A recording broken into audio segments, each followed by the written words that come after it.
Hi everybody, welcome back to the channel. This is a video in between videos, so we've got a fully edited video coming up of Dan's M3, which unfortunately we're seeing a farewell to.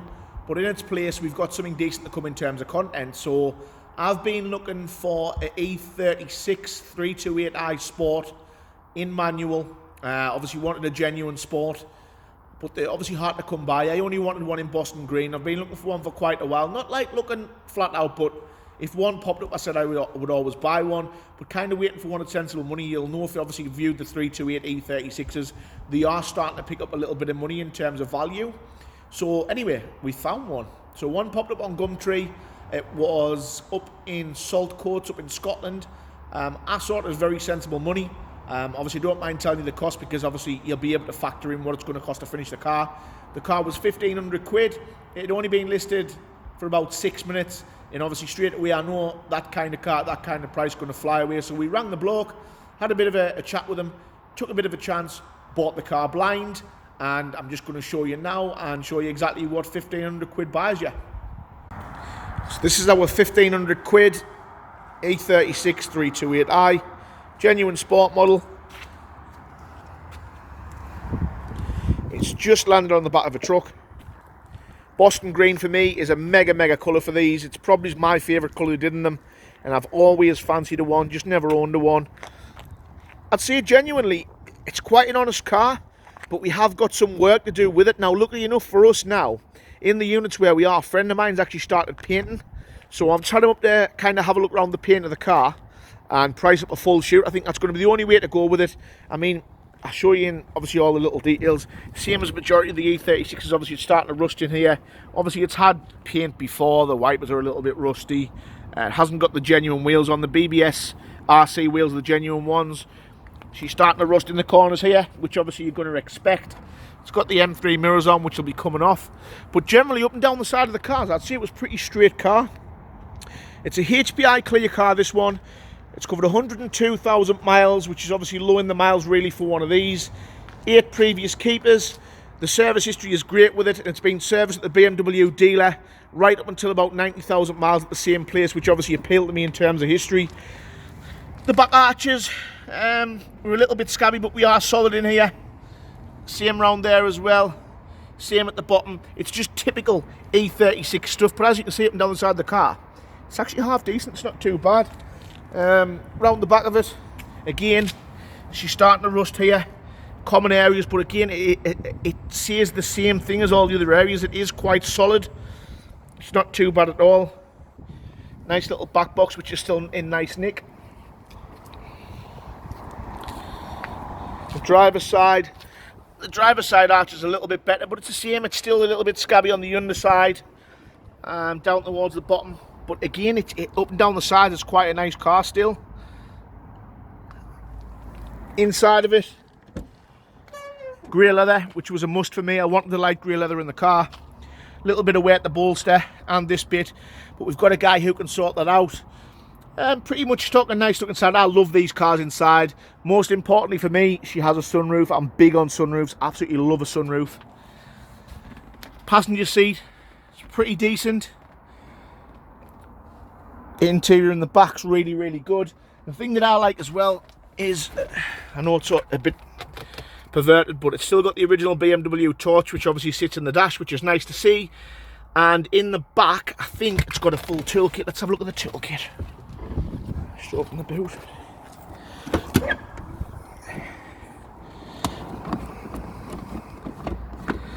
So in the back, bear with us. Yeah, she's still got almost a full tool. In fact, yeah, full toolkit there, which is very rare to see. I'll show you under the bonnet. Carpet's a little bit grubby, but nothing bad, nothing that won't clean up. I mean, this guy's had as a project, he's had the door card off. Obviously the window motor's not working, so that needs sorting out.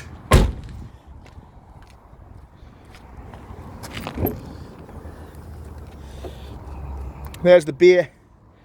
Obviously that's our Boston Green metallic there. It runs very well. It's silky smooth.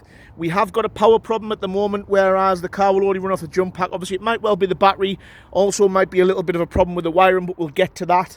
But all in all, I think as a package, I think this car's going to make a very, very nice car for sensible money. I am aiming roughly to have, I don't know, what do you think? I think I should have sensibly maybe 3 grand in the car, finished, ready to go. That's what I'm hoping for anyway. But yeah, hope you all like it. Obviously this one's a short video.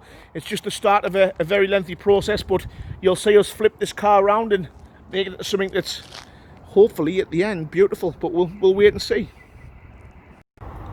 Obviously with the older cars, in terms of value, obviously history is mega important. So we've got 8 previous keepers in the logbook.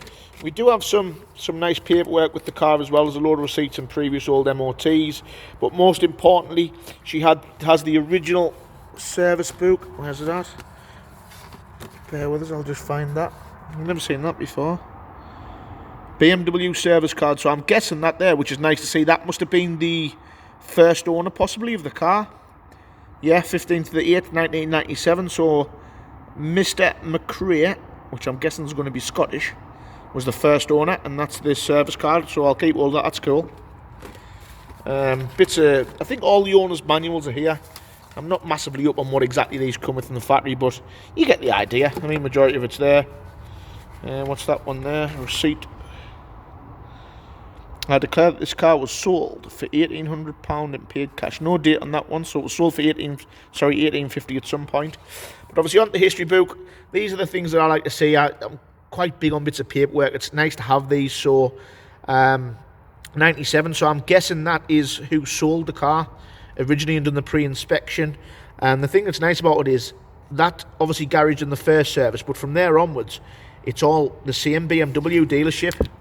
So we've got 1, 2, 3, 4, 5, 6, 7, 8, 9. We've got 9 stamps, 8 of which are all from the same BMW dealer. The guy spoke to me about a cluster being replaced, which obviously he did make me aware of. So that's in the history, which again is nice. But yeah, history, it's pretty strong, to be fair. I think that'll, in terms of value, that'll definitely help us. I don't think we have anything else further on. I know they list some of the bigger jobs, but obviously there's John Clark, where majority of their stamps have come from for the original body inspection. Is there anything else? I think that's it. But yeah, I think it's got the base of a very, very nice car, and hopefully you'll see this blossom as the weeks go on. Next step for us from here will probably be the auto electrician. We're going to take it through and get the starting problem sorted, and then we'll keep you up to date with what happens and where it goes. So that's a start then, obviously, with the E36. Let us know what your thoughts are. I personally think it's a good place to start. What do you think? Do you think we're mad? Do you think it's an easy project? I don't say that with there being too much work to do. I think it's pretty easy and pretty steady, and hopefully we should have the right people around to turn the car around. Some of the stuff, obviously, I've got Dave working with us now.